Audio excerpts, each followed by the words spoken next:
विनापरवाना ॲप आधारित 20 बाईक टॅक्सीवर कारवाई।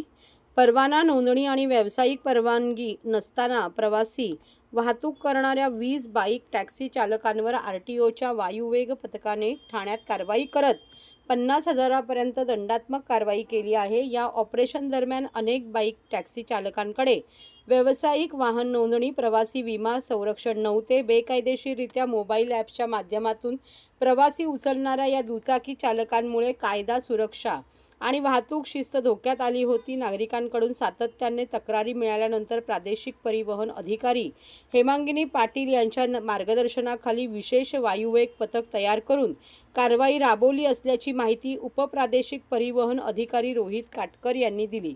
या कारवाईनंतर बेकायदेशीर बाईक टॅक्सी सेवा देणाऱ्यांमध्ये खळबळ उडाली असून अनेकांनी ॲप्समधून स्वतःचे वाहन हटवल्याचे सूत्रांकडून समजले। तसेच अधिकृत पद्धतीने नोंदणी व परवाना घेऊनच प्रवासी सेवा द्यावी, अन्यथा अजून कठोर कारवाई केली जाईल असा इशारा परिवहन विभागाने दिला आहे।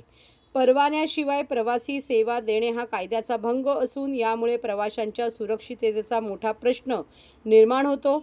बाईक टॅक्सी चालकांकडे व्यावसायिक विमा नसतो, गाडी खाजगी वापरासाठी नोंदलेली असते, त्यामुळे अपघात झाल्यास विमा कंपनी जबाबदारी घेत नाही, अशी माहिती हेमांगिनी पाटील यांनी दिली। ठाण्यातील रिक्षा युनियनने या कारवाईचं स्वागत केलं आहे। बाईक टॅक्सी चालक बिनधास्तपणे प्रवासी नेत होते, त्यांना ना परवाना होता ना नियम, त्यामुळे प्रामाणिक वाहन चालकांचे मोठे नुकसान होत होते, असे एकता रिक्षा चालक मालक सेनेचे सचिव सतीश भोसले यांनी सांगितले।